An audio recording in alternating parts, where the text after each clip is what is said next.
Welcome, everybody. All that seems to be happening is an open exposure of what is and is not. The ordinariness of this would seem to be extraordinary. The simplicity of this would seem to be incomprehensible.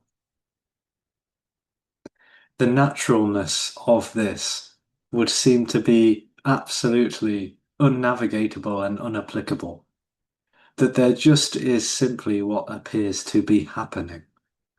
And the simplicity of what appears to be happening is timeless, totally free, organically, wildly, and energetically being whatever appears to be happening.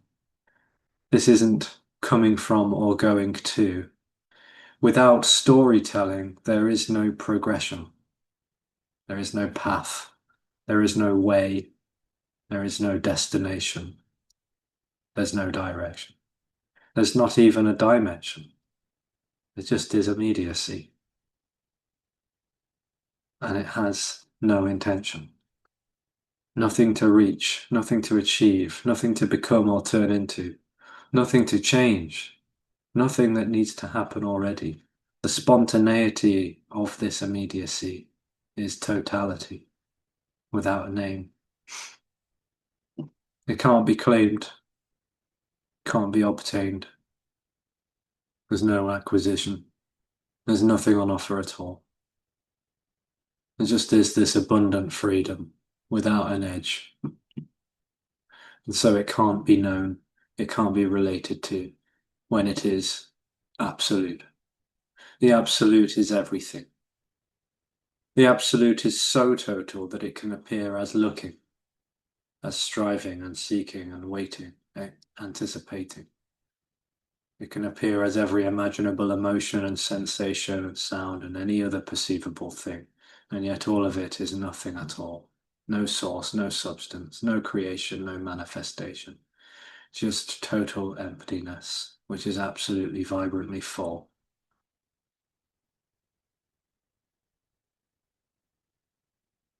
And of course, we can talk about an illusion, but in a way, there's no need to talk about that or around that. There's no need to elaborate on that because nothing needs to happen already. There's nowhere to get to. Nothing needs to change. Nothing needs to fall away. There is no such thing as falling away in the absolute that has already no time or direction.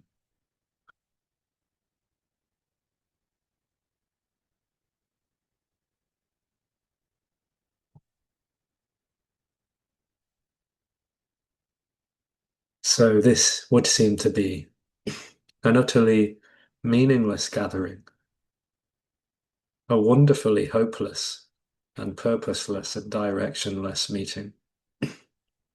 No cause or effect.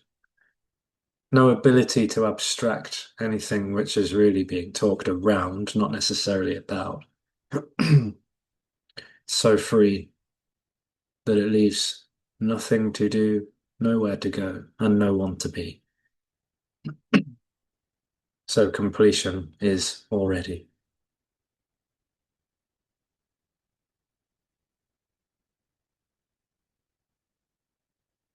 So we can talk about this, we can have a chat, we can so see what happens.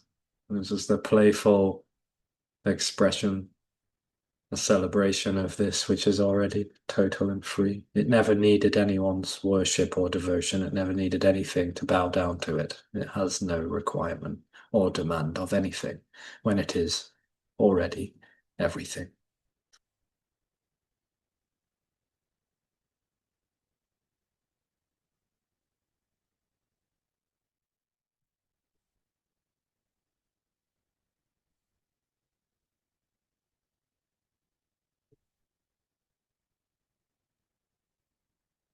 Good evening, Alexis.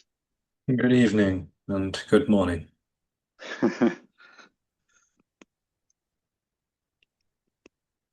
Back here in the What was it? The lodge in Twin Peaks you were talking about last time?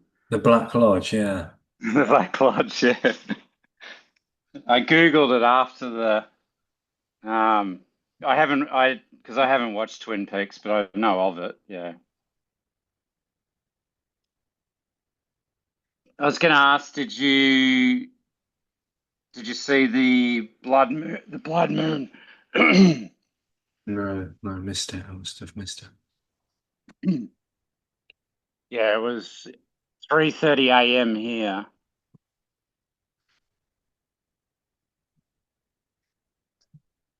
So the Earth is not flat.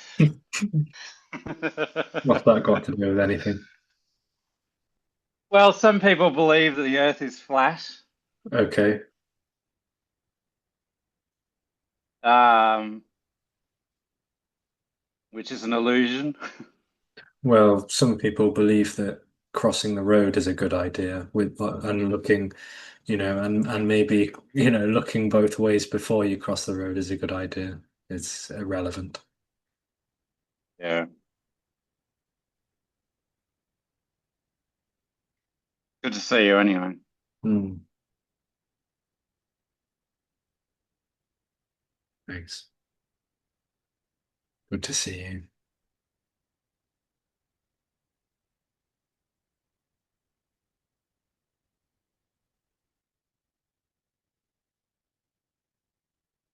Someone asks, what does it mean? This is already complete. If there is no time and nothing happening, doesn't mean anything. Yes, it doesn't mean anything. Nothing means anything. There's no meaning without abstraction and separation. So, no meaning to be found, no separation or abstraction to be found. There is only this, which is nothing. It's not in itself a thing. It's not moving through time or space. There is no separate thing to pin down, name, or claim.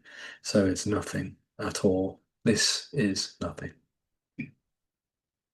I guess when it said it's complete, is that it's whole, that this is whole. This isn't something that will become complete. This isn't a thing that can fulfill any sort of potential.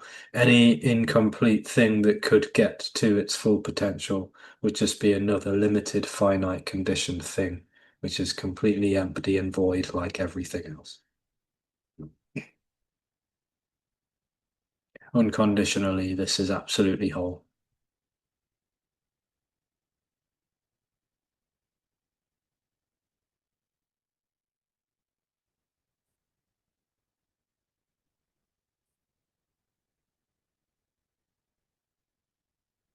It was the body who didn't look the other way and pranked the car. It is the body deciding to eat, overeat, take meds. The body isn't deciding anything. There isn't really deciding going on. There's just what is appearing to happen. There is no decider. The body is not a decider. It would be a story to say that there's a separate thing called a body that makes a separate decision and chooses to do this, that, and the other. None of that's real. There's no real separate things. There's no separation fundamentally at all for any of that to have any reality. There just is what appears to be happening. It's completely immediate and timeless.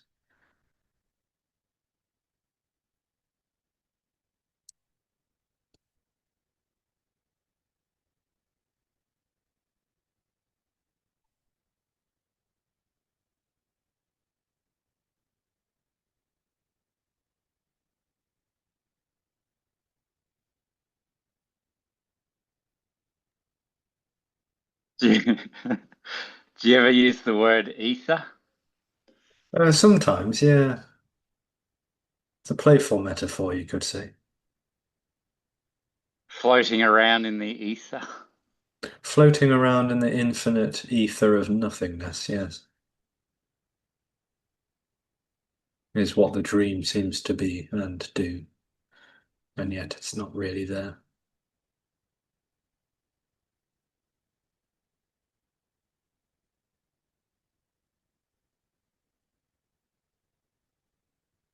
I'm in a good mood today.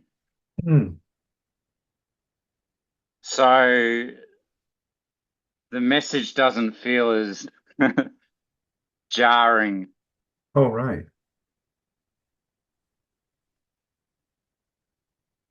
It's funny, like depression, when you're not suffering it, it feels like it's not a thing, you know what I mean?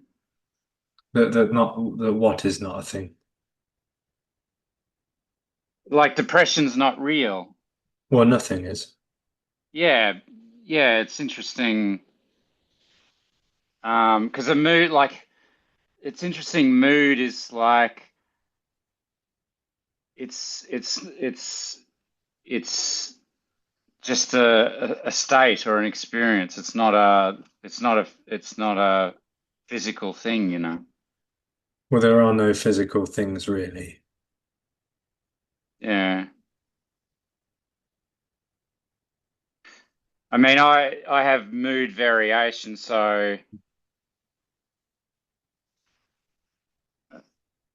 it's good in a way that I'm not in like a continuous depressive state.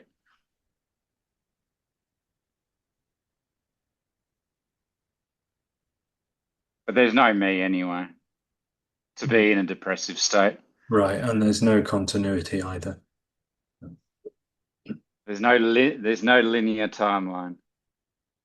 No, that's the illusion. Yeah. Yeah. Continuity is an illusion.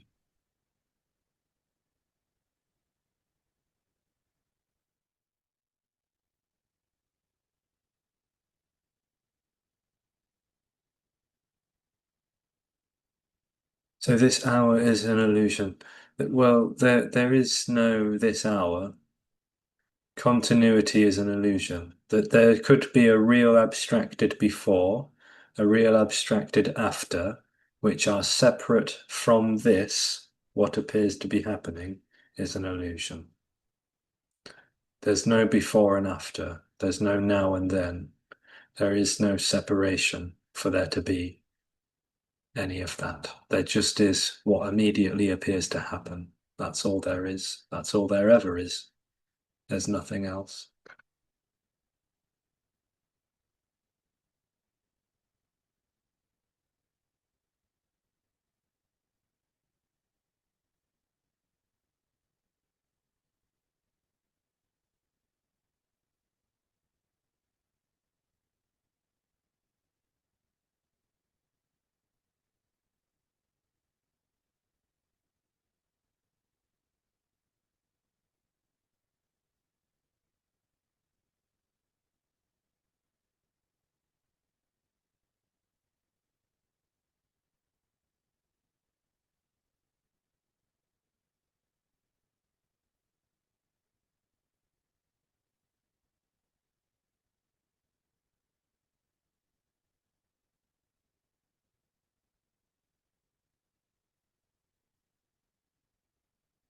I bumped into an old Hare Krishna friend on the weekend, Okay.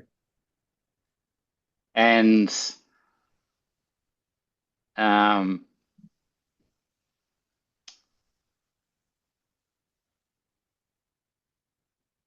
yeah, they talk about Kali Yoga, Yes, yes. um,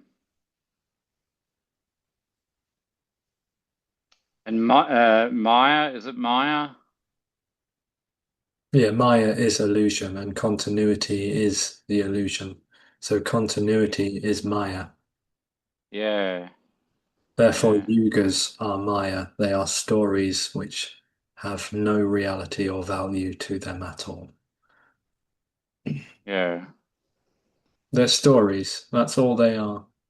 Glorious, colourful stories. They're like fairy tales for adults. That's what they are.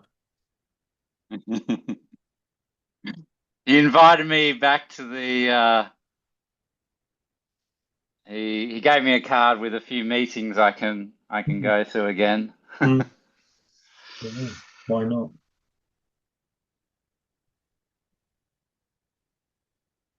Well, out of all the religions, it's quite a nice one. Hmm. The only thing is, you're not allowed to eat cows.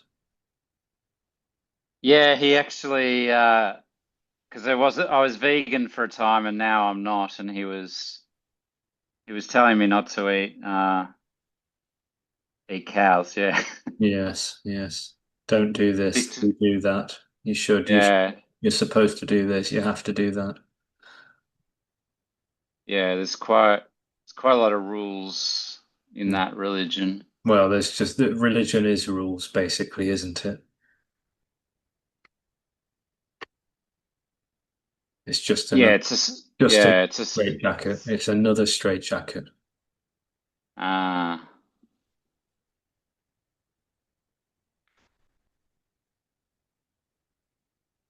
it's not freedom. Well, it's freedom expressing as constriction. That's what it is. Yeah, yeah. Everything's freedom. Yeah, there is only freedom, and freedom being free can appear as constriction and restriction. And what better way to appear than religion?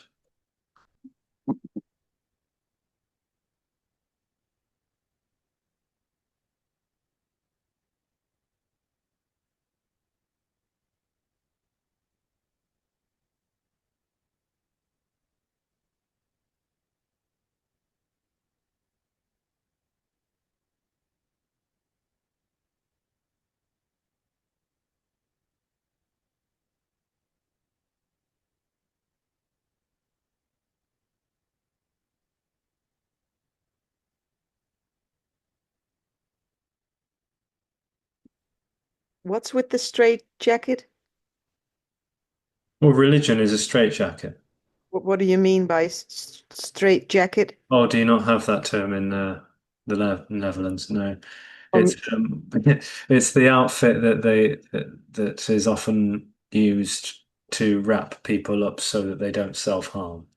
oh, It's like chains and shackles that bind me up to give me a sense of security and stability. Yeah. And so what I was saying is religion is like a it's like it's yeah, it's like this huge Const- bondage. It's a huge bondage, and yet all they ever talk about is freedom. It's a total paradox. Like all religions are trying to point to freedom, and yet they're full of rigidity and restriction. Yeah. You have to do this, you should do that. Mm. Rites, rituals, lists, commandments, demands, precepts, this, that, and the other. Yeah. And yet it's trying to achieve freedom. It's like yeah, it's just kind of funny, really.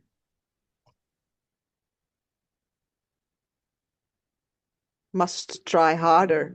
Yeah, yeah, exactly.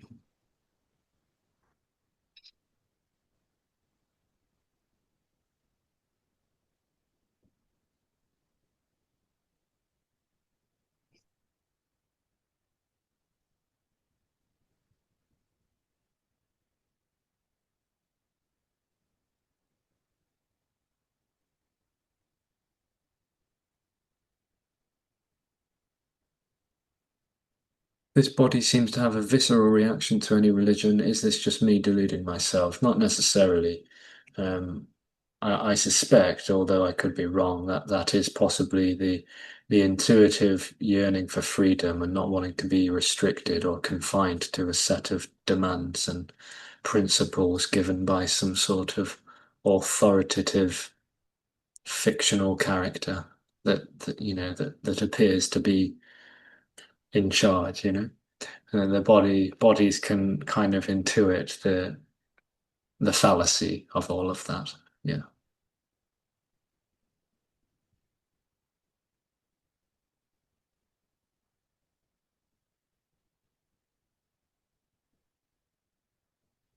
The fallacy of being told what to do and how to be to get to the desired destination or promised land, which doesn't exist. Can you repeat that?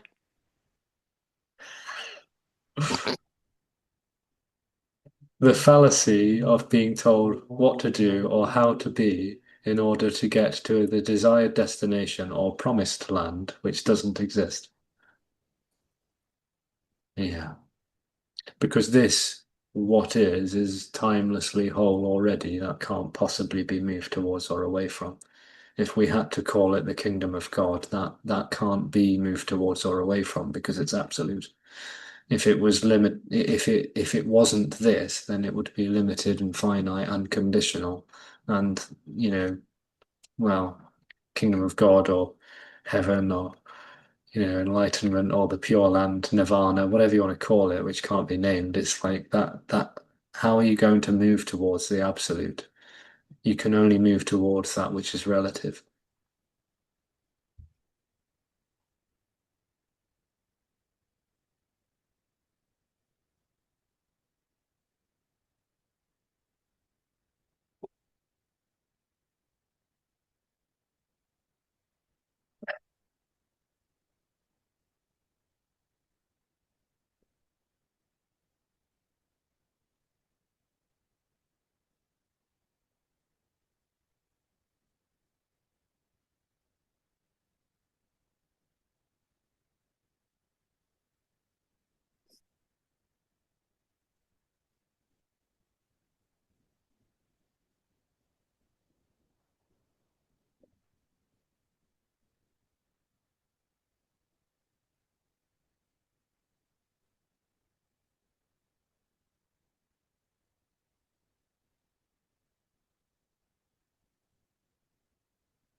The righteousness, absolute sureness, focus of the followers, yeah. Yeah.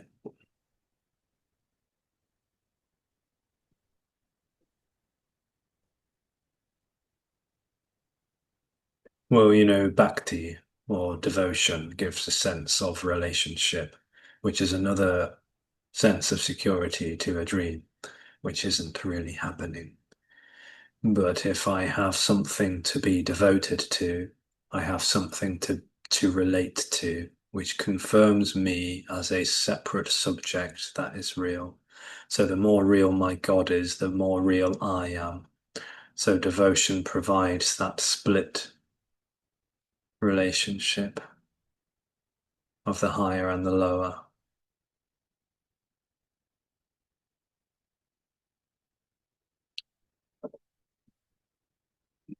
The father and the son. It's always a polarized situation. So all devotion depends on that sort of relational energy.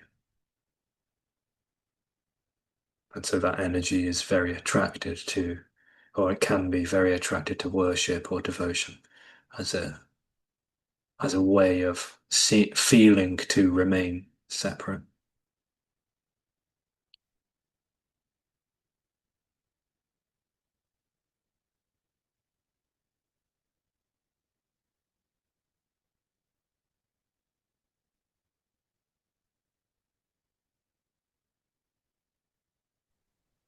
So what's one supposed to do?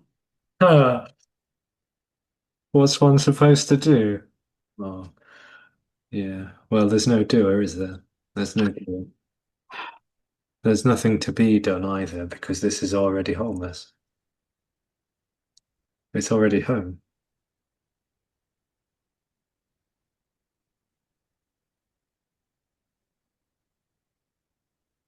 The validation that something needs to be done is the validation that this isn't home, that this is not complete, and but it can be, you know. But that here's what you can do is kind of it's overlooking the immediacy of this total embrace, which is already free.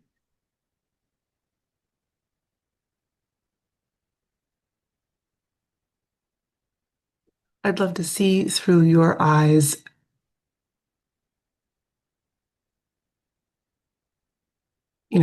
the way you view, you know, everything. Mm. Because sometimes, I'm still completely a person. Like I am here. Right. I'm very aware of that.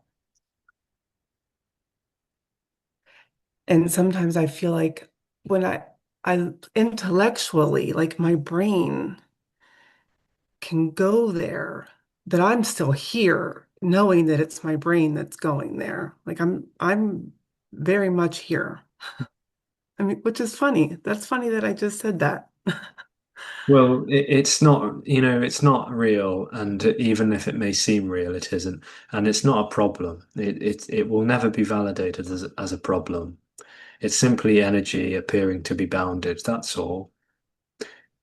And though those words just spoke themselves, no one actually spoke them. They just spoke themselves. The beauty in that. Hmm. And that's why I'm like, really, everything that everybody is saying is exactly what nobody's getting it wrong, like exactly what they're supposed to be saying. And I, I see that sometimes, but I don't feel this like love for everybody and everything. Like I Right. don't feel this love that Yeah. people talk about. I feel like almost that mm, I don't see any of that. I don't feel any of that. And that's where I'm Well, like, well, what am I supposed to do? yeah. Okay. So there's no Me. supposed to do. There's no you two supposed to do. And there just is what appears to be happening. And the naturalness and the simplicity of that does not equate to being loving and kind to everybody, because there are no separate people to be loving and kind to, nor are there separate bodies of people to be cruel to either. There just is naturally what appears to be happening, but there's no separation. And so there are no separate people out there. There are no separate people. Yeah. And to say what it is like for you, there's no you for it to be like. What this is like is basically exactly what appears to be happening now, but just without someone there. That's all. Without someone there to be aware of what's happening. This is, to anyone who really is actually feeling mystified and genuinely wondering what it's like, it's just what is appearing to happen, but there's just no you there. That's Mm. that's all it is. It's like, how can you describe deep dreamless sleep? There's no way of describing it because it's unobjectifiable. It's what appears to be happening, but there's no one there to report it.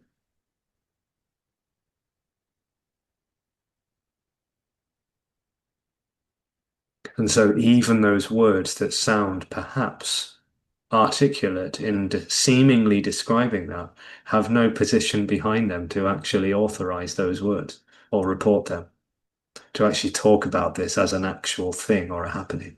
That too is just the deep dreamless sleep of this. Yeah, expressing as words and terms and concepts.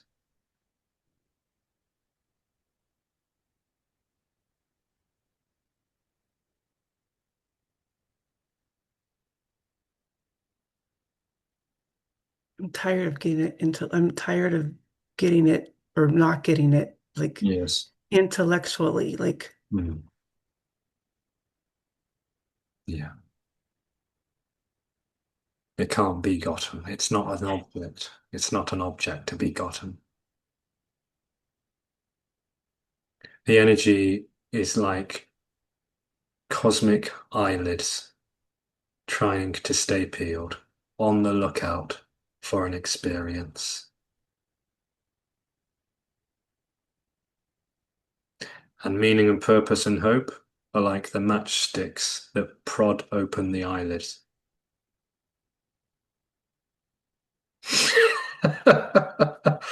Keep your eyes peeled. Keep on the lookout, everyone. And mm, eventually you'll find your own absence. No, when your eyes close and you're not looking and you drift off into the deep, dreamless void of this unconditional and unfathomable freedom, no one will be there. Yes, no one will be there. It's the closing down of that illusory perception. That's all it is. When it's not looking, when it's not there, when it's not on guard in its own dream of awareness and separateness, there just is what appears to be happening. That's not a new state or experience or perception. It's the illusory fading of state, experience, and perceiver.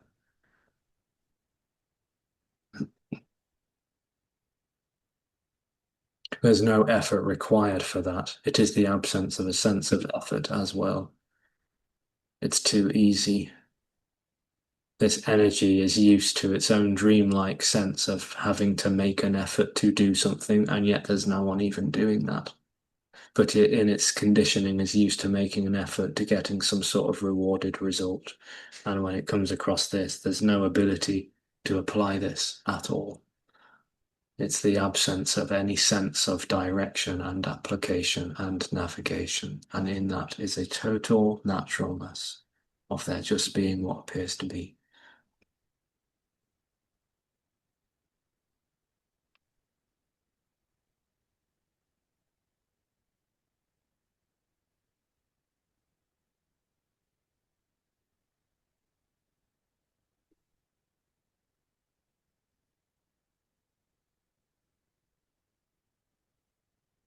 Sometimes I wish I could just go back. Mm. Mm-hmm. Back to where exactly? Not knowing all this stuff, or not whatever all this is. Mm-hmm. Like,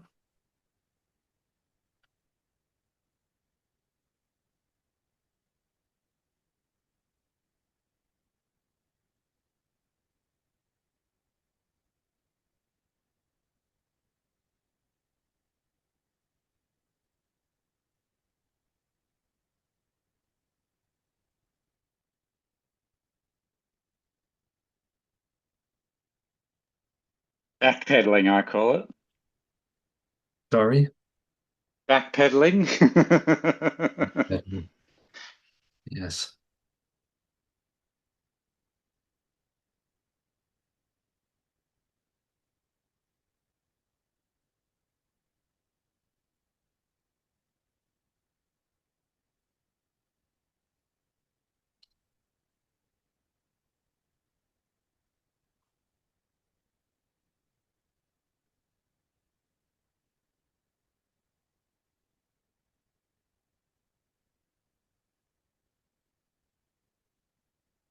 Alexis, Hi. hi. Um, I don't know if I ever asked you that. Is the question of happiness and unhappiness, has that ever been a topic for you? And has that vanished? Hmm. Well, yeah, I mean, I thought that happiness was a destination in a dream. Mm, The dream thought that happiness could be a lasting state in its naivety, of course. Um, and the enlightenment would offer that, like, if you get enlightened, then you'll be happy forever. I mean, surely that's the way it works, right? You know, and it's just like what incomprehensibly dissolved around all of that was the sense that happiness needed to be the case. That someone needed to be happy when actually sadness and anger and fear and joy and all whatever is appearing is actually totally this freedom. None of it's wrong, none of it's in the way. There's nothing, there are no obstacles. mm, So sadness is just sadness, anger is just anger, frustration just frustration, joy is just joy. It's all totally equally this. Without that illusory perception coming in to claim it and say, I want this one, but I don't want that. It's like doesn't none of it matters. None of it's a mm. problem. Yeah.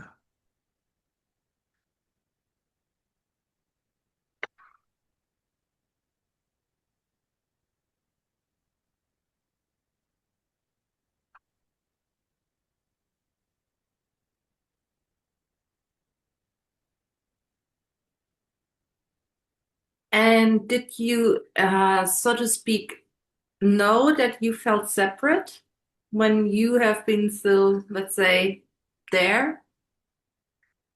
I mean, it's like it is the dream of knowing, isn't it? It's the dream of there feeling like there's a person.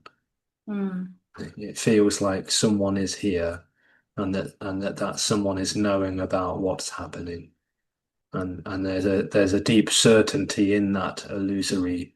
It's amazing because it's totally illusory, and yet there's such a conviction that I am.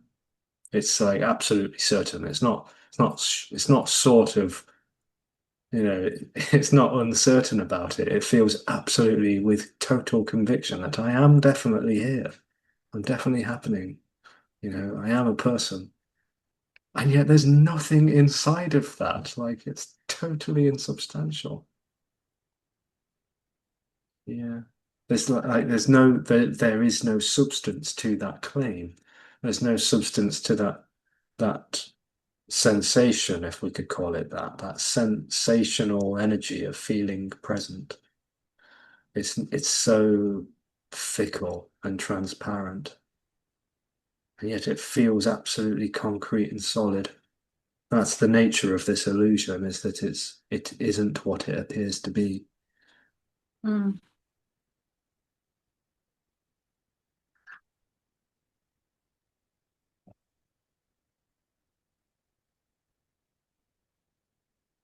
Hmm. And it just couldn't seem to ever fathom its own absence either. Like that was an actual thing to even think about. It just couldn't seem to wrap its illusory head around that it could actually disappear. It seems so sure of itself, and that it's fundamental. It perhaps even thinks and feels like the whole universe depends on its existence. Hmm. I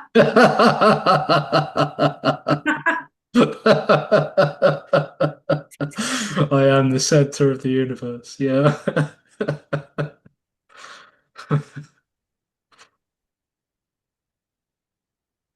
I laugh just because of how innocent it is. It's just so incredibly innocent, and it's not really arrogant. It's completely innocent that this claim could be so sure of itself, and yet nothing's in there running that. It's amazing.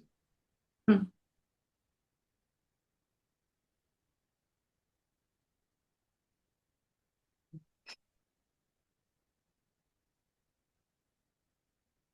Interesting. Hmm.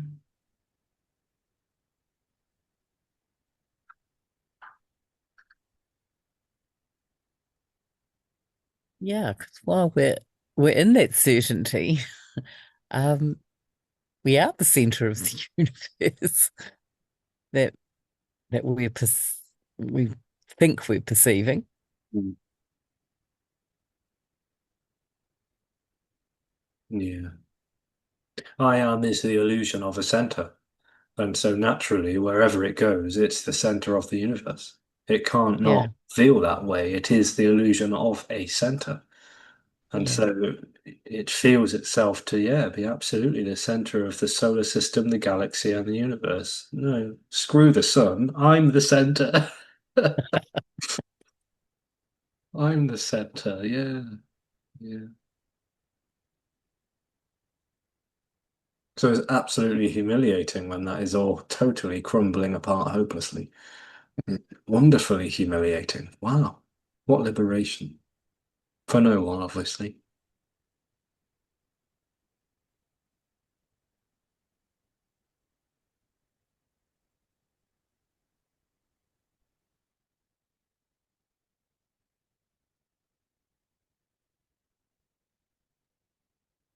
So, can we make law of attraction requests? What's that got to do with anything? Well, you're you're in oneness. Right, here we go again. Here we go again. You're in oneness. So you've got the levers of the universe at your demand. No, this is absolutely. I mean, I don't know if you. I can't even take it seriously, Luke. Are you just messing with me, or is this actually genuine? I can't.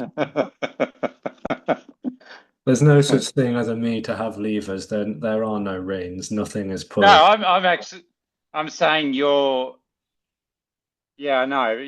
You're in the God space. Well, You're everything. no. No.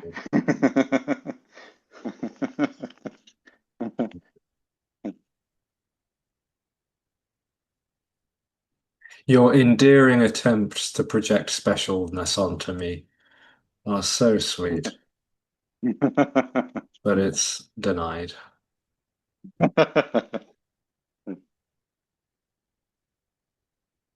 It's just ordinary, timeless nothingness. Yes, absolutely ordinary. Totally. This is totally simple. Get over it, Luke.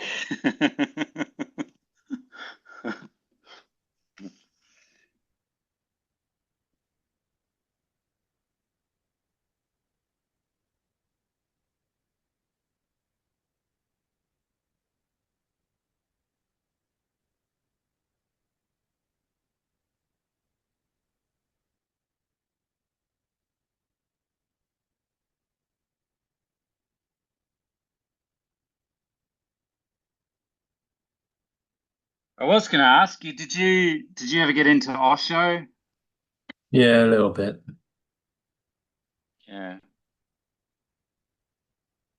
During the lockdown. It's kind of amusing, actually. It's sort of ironic that during this particular time, it's just absolutely meaningless story, but during the time which felt to be most constricted in the history of this apparent body, at least, actually, I was into the most sort of loose guru out there. Like I was completely attracted to Osho during the lockdown. It's kind of ironic because he's like the most loose guru out there. Like if there was a teacher who is completely laid back about everything, that's when I got into him. Yeah. At the time in which the entire world seemed to be, confined and constricted around all of these rules and yeah. Seemed quite fun at the time. Yeah. A rebelliousness. Yeah, he seemed to be, yeah, the rebellious guru for the Hmm. the mischievous outlaws of society, outcasts Maybe maybe. that, and maybe that's why Tony was attracted to hanging around him at, Yeah, one stage. I think so. Yes, Yeah. I mean that, and he also liked to be, I think, chasing girls or something. Yeah.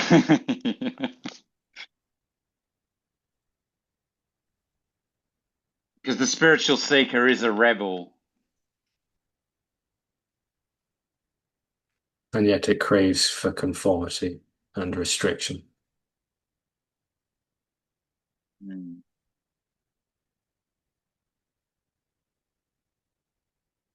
I'll ponder on that.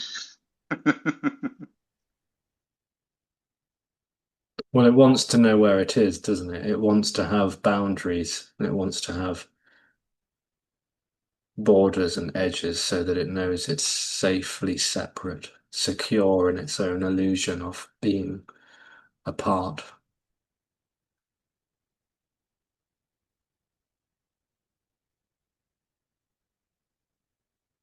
That's how it appears, of course. It's storytelling to put it that way. It's not really happening, and it doesn't actually have a want or a desire.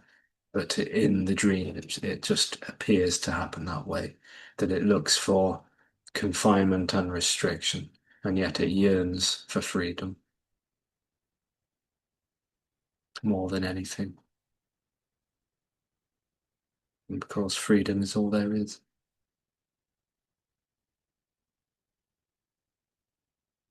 I remember you saying at one point that in the story of Alexis, that you had got completely over the ego at one point and you had gone off to talk to Tony and yeah, things sort of happened from there. You had a couple of conversations. Is that, can you remember that? Yeah, but I wouldn't say I got over the ego. That makes it sound like someone achieved something. Yeah, it wasn't quite. Okay, so Yeah. how would you?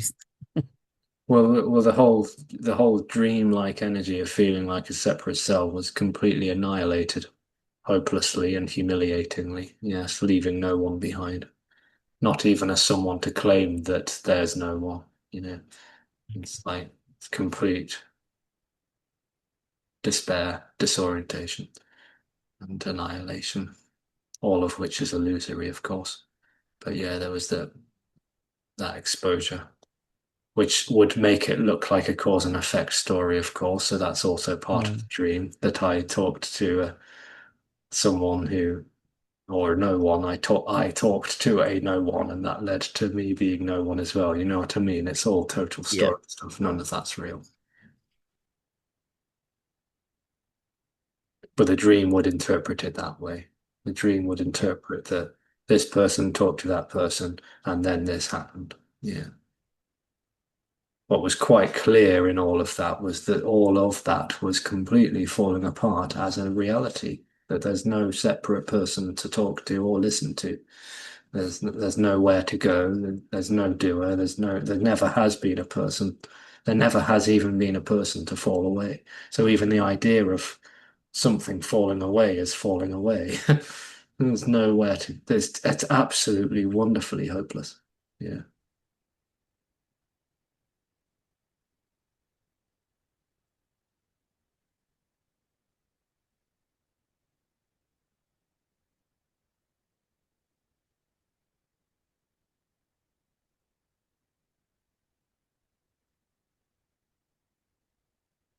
It's wonderfully hopeless because there's nothing to wait around for. There is nothing to actually expect or anticipate within this.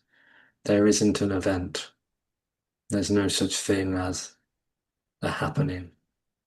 There's no such thing as an unhappening.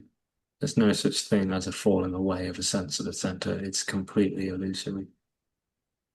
Yeah. Because that dream will fool itself in its own illusion of continuity that one day is going to happen.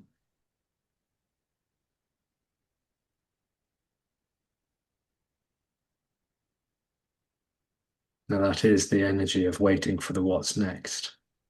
Yeah. And there is no what's next.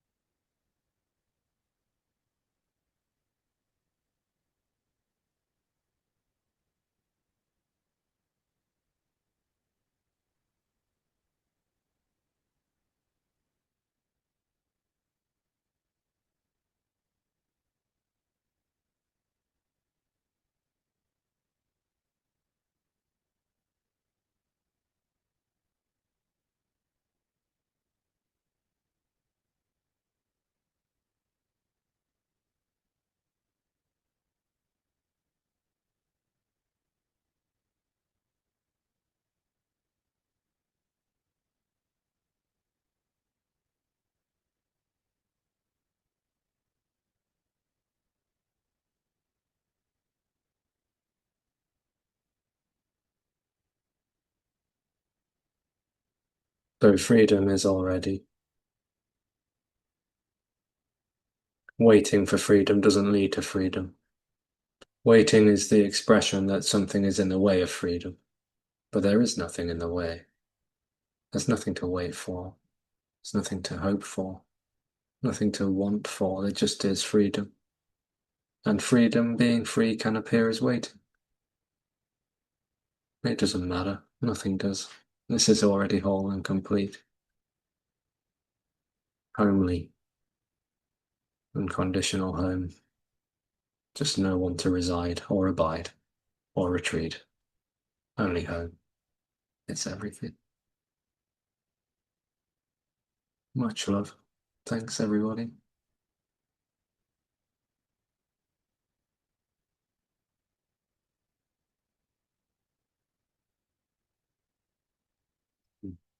Thanks. See you. Thank you. See you all soon. If any of you are in London this weekend, pop down, hang out. It'll be fun.